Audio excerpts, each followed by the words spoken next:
TG Plus News edizione di Treviso, buonasera. In apertura del nostro notiziario la cronaca.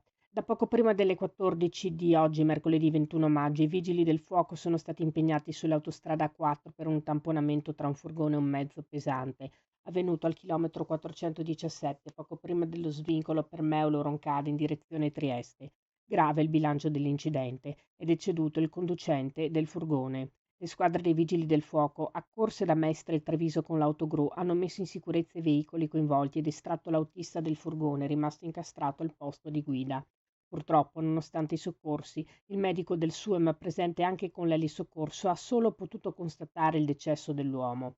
Sul posto presente la polizia stradale e il personale ausiliario dell'autostrada Alto Adriatico. Infortunio sul lavoro a Riese Decimo. Un operaio 42enne residente in zona, lavoratore della ditta NR Recycling, specializzata in riciclaggio di materie plastiche, ha perso un braccio nel tentativo di sbloccare la forca del carrello elevatore a cui era addetto. Mentre stava manovrando, la forcella è improvvisamente caduta a causa del cedimento dell'impianto pneumatico, amputandogli l'arto all'altezza dell'avambraccio. L'uomo è stato elitrasportato presso il pronto soccorso di Treviso in prognosi riservata, in codice rosso, ma fuori pericolo di vita. La dinamica è ancora in fase di accertamento. Sul posto i carabinieri di Riese e lo Spisal.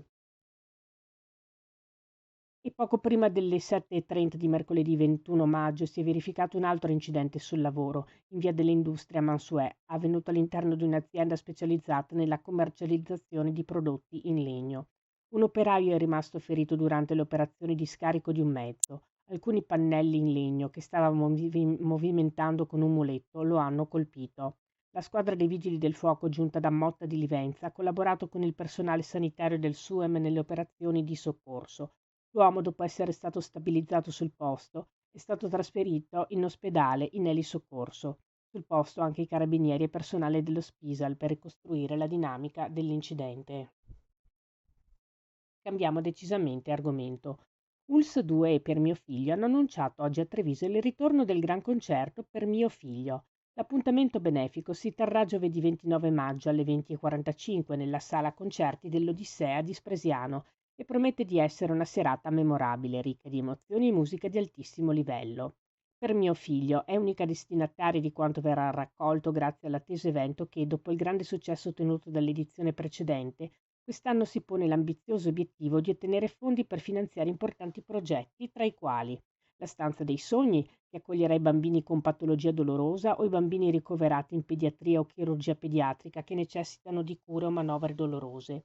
Il rinnovo dell'OSI pediatrica per permettere ai baby pazienti e ai loro familiari di godere di uno spazio all'aperto, immerso nel verde, ed evadere dall'ambiente di cura.